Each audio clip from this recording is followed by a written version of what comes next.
সাহিত্যিক এবং বিশিষ্ট বুদ্ধিজীবী ইউসুফ মল্লিক দাদার কথা কিছু শুনে নেব আলোর পত্রিকা নিউজ চ্যানেল।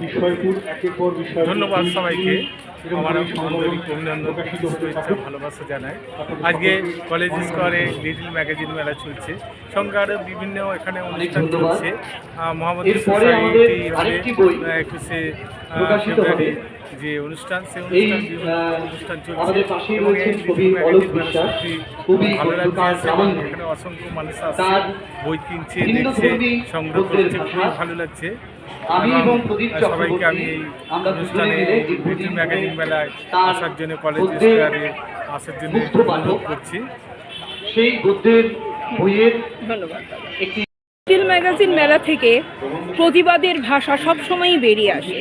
দাদা, বর্তমান পরিস্থিতি নিয়ে যদি আমাদেরকে কিছু বলেন।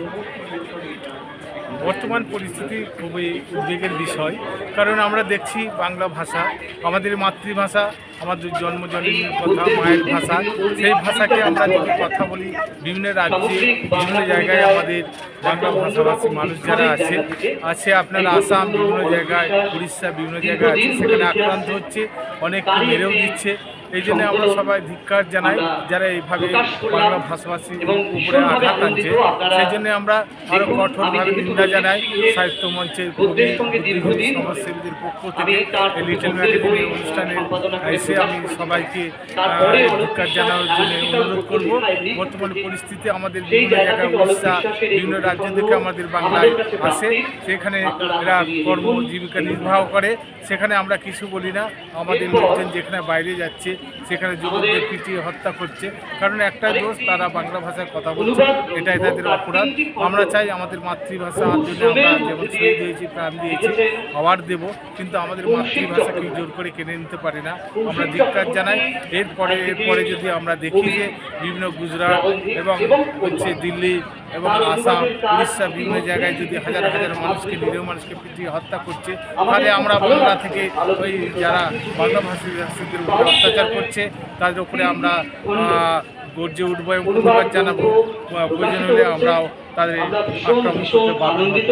সেই জন্যে আমরা চাই শান্তিপ্রিয় বাংলা, শান্তিপ্রিয় দেশ, সবার দেশ, সেই দেশকে আমরা সবাই অগ্রাধিকার দিই, সব ভাষাকেই অগ্রাধিকার দিই। আমাদের কবিগুরুরা বলেছেন যেমন নানা ভাষা, নানা মত, নানা পরিধান, বিবিধের মাঝে দেখো মিলন মহান। আবার কোথাও বললেন এমন দেশটি কোথাও খুঁজে পাবে না তুমি, সকল দেশে রানী সেজে আমার জন্মভূমি। নানান ভাই বলেছেন।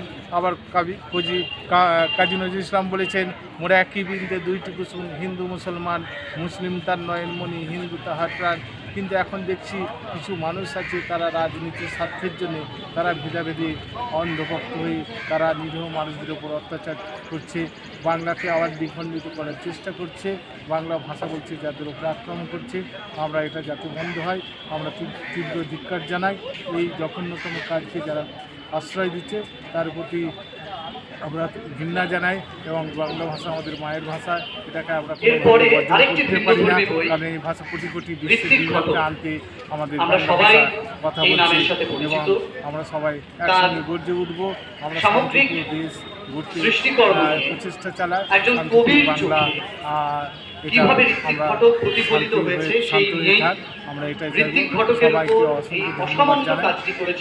রমজান মাস উপলক্ষে দাদা কিছু পবিত্র রমজান প্রদীপ চক্রবর্তীর ঋত্বিক ঘটকের নিঃসঙ্গ ছায়ানটের শতবর্ষ নিয়ে বিচার কথা বলবেন করে থাকে না কবি ব্রাহ্মণী 5টা থেকে যতক্ষণ না টাইম হচ্ছে মকরিবের টাইম পর্যন্ত, সেই পর্যন্ত কিছুই খাবে না। যত দামি সামগ্রী মানে খাদ্য সামগ্রী হোক, তারা এই সময়টাকে উপবাস করে এবং খুব মান্যতা দেয়। কারণ একটা রোজার মূল্য মুসলিমদের কাছে অনেক বেশি, কয়েক কোটি টাকা দিলেও তারা এরা ভঙ্গ করতে পারে না। অসংখ্য মূল্যবান খাদ্য সামগ্রী থাকলেও সেটা কিন্তু তারা খাবে না। তারা খুবই ধর্মপ্রিয় এবং নিয়মকানুন মেনে চলে। এখানে শুধু তাই নয়, অনেক হিন্দু মহিলা বা পুরুষরা আছে, তারাও পাশাপাশি মুসলিমদের সঙ্গে থাকে, তারাও এই রোজা পালন করে, তারাও কিছু খায় না। অনেক হিন্দুরা আছে মসজিদ করে দিচ্ছে, অনেক জায়গা দান করছে, অনেক মুসলিম আছে তারাও মন্দির করে দিচ্ছে, জায়গা দান করছে। আমরা সেই বললাম যেটা নানা ভাষা, নানা পরিধান, বিবিধের মাঝে দেখো মিলন।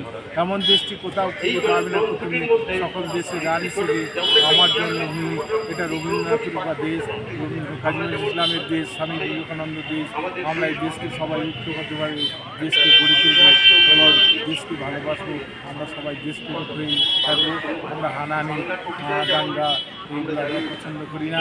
এগুলো সবাই থেকে দূরে থাকবেন। আমার দেশ গঠন করার জন্য সবাইকে আহ্বান করছি, দেশকে ভালোবাসুন আর সবাই সঙ্গে থাকেন। ধন্যবাদ। ধন্যবাদ, নমস্কার। খুব সুন্দর কথা বললেন দাদা।